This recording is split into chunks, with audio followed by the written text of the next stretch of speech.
साथियों नमस्कार।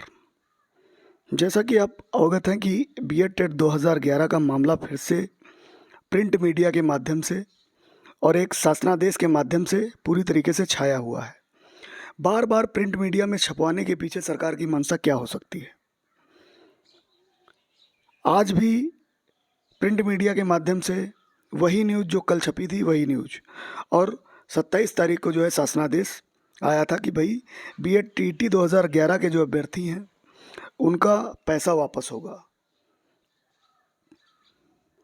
और आज भी वही न्यूज़ देखने को आपको मिल रही है कि प्रिंट मीडिया के माध्यम से लगातार ये चीज़ें छप रही हैं ताकि सरकार कोर्ट में पूरी तरीके से दिखा सके कि हमने लगातार जो है प्रिंट मीडिया के माध्यम से भी ये जानकारी दी और शासनादेश निकाल करके भी ये जानकारी दी, ब्यौरा तलब किया। चूँकि 2018 में इसके आवेदन मांगे गए थे और कुछ जो अभ्यर्थी थे जो 2011 के विज्ञापन पे सेलेक्ट हो गए थे, उन्हीं अभ्यर्थियों ने 2012 के विज्ञापन की फीस वापस ली।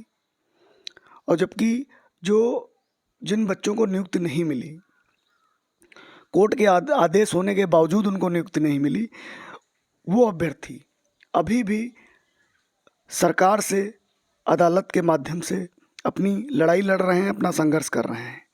लेकिन चूँकि सरकार ने पहले भी एफिडेविट दिया हुआ है कि जो विज्ञापन था उसकी फीस वापस कर दी गई, लेकिन ऐसा नहीं हुआ। सिर्फ आवेदन मांगे गए थे और आवेदन उन्हीं लोगों ने किए थे जिनको जो है नियुक्ति मिल गई थी। और अब सरकार बार बार प्रिंट मीडिया के माध्यम से ये छाप रही है। कल भी अखबार में आपने देखा होगा और आज भी अखबार में देखा है, ताकि जो सुप्रीम कोर्ट है, जो हाई कोर्ट है, उसमें सरकार पूरी तरीके से अपने आप को नकारा ना साबित करते हुए बहुत अच्छा साबित करे कि भाई हमने ये प्रक्रिया कर दी है। और सीधी सी बात है, इस प्रक्रिया में अभी 31 जुलाई तक पूरा जितने लोगों ने आवेदन किया था उनका पूरा वो डिटेल मांगा गया कि भाई कितने लोगों ने आवेदन किया और कितने पैसे की आवश्यकता है प्रत्येक ज़िले में। उतने पैसे उस डाइट को भेजे जाएंगे और डाइट के माध्यम से अभ्यर्थियों को वापस किए जाएंगे। लेकिन जिन अभ्यर्थियों को नियुक्ति नहीं मिली है, चूँकि 2012 के विज्ञापन को कोर्ट ने भी पूरी तरीके से अलग ही माना था और नए सिरे से उसके आवेदन हुए थे और 2011 का निरस्त हुआ था। उसके बाद उस पर जो है लड़ाई हुई, उसके बाद वहाँ से 2011 का बहाल हुआ और उस पर नियुक्ति हुई। लेकिन जो 2012 का विज्ञापन है वो पूरी तरीके से इससे अलग था, 2011 के विज्ञापन। और 2012 के जो बजे हुए अभ्यर्थी हैं वो यही चाहते हैं, चूँकि कोर्ट ने कहा भी कि जो आदेश कोर्ट का आया उसमें स्पष्ट पूरी तरीके से लिखा हुआ है कि भाई सरकार यदि चाहे तो इसको रन कर सकती है, इस ऐड को रन कर सकती है सभी अंतरिम आदेशों को पूरा करते हुए। ये चीज़ें लिखी हैं। अगर अंतरिम आदेश भी पूरे हो जाते हैं तो नए ऐड को जो है रन करने का कोई मतलब नहीं है। दो में से एक चीज़ जो है सरकार को करनी पड़ेगी और निश्चित रूप से, क्योंकि सुप्रीम कोर्ट का आदेश है।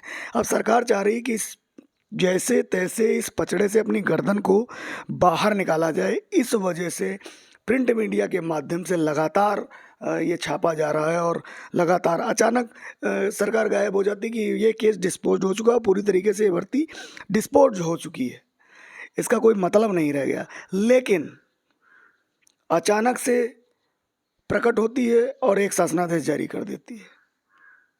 वो इसलिए जारी करती है कि जो संघर्षरत अभ्यर्थी हैं वो लगातार कोर्ट के माध्यम से अपनी बात रख रहे हैं। चूँकि 2012 का जो विज्ञापन था उसमें लगभग 95 लोग ऐसे हैं जो नियुक्ति पा चुके हैं। अब चूँकि 95 लोगों की नियुक्ति 2012 के विज्ञापन में हो चुकी है तो उस विज्ञापन की फीस वापस करने का कोई मतलब नहीं रह जाता। आखिर इन 95 लोगों की नियुक्ति 2012 के विज्ञापन के आधार पे हुई है, ना कि 2011 के विज्ञापन के आधार पर। तो अगर कुछ लोगों की नियुक्ति हो रही है तो बचे हुए लोगों को नियुक्ति क्यों नहीं?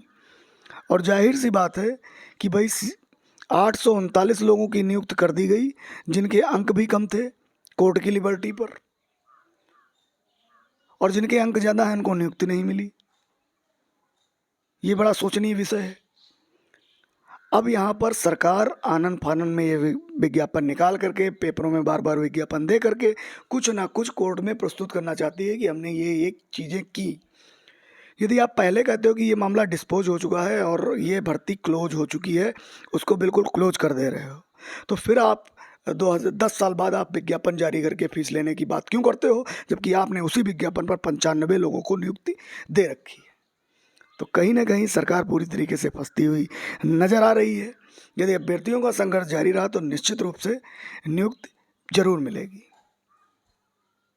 प्रिंट मीडिया के माध्यम से लगातार पेपरों में सूचना देना ये एक सरकार की हताशा को प्रदर्शित करता है कि 2000 का मैटर जो है सॉर्ट आउट करने के लिए सत्ता में आए थे और 2011 के अभ्यर्थियों को नियुक्ति नहीं दी, 12,460 के अभ्यर्थियों को नियुक्ति नहीं दी, 69,000 में भी जो है आरक्षण का मुद्दा और 68,500 में उसमें भी लगातार अदालत में चीज़ें चल रही हैं।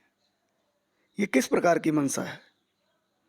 सरकार सीधे सीधे नियुक्त नहीं देना चाहती और अपनी गर्दन भी नहीं फंसाना चाहती, लेकिन कोर्ट के माध्यम से जब बार बार ये पूछा जा रहा कि आपने फीस वापस की या नहीं की, तो सीधी सी बात है, अभ्यर्थी बताएंगे कि भाई फीस तो वापस की नहीं और 95 लोगों को नए विज्ञापन पे नियुक्ति भी दे दी, तो बाकी अभ्यर्थियों को क्यों नहीं, जबकि वो मेरिट में उनसे ज़्यादा है। तो ये बहुत सारी चीज़ें हैं। आपको क्या लगता है, कमेंट बॉक्स में ज़रूर बताइए।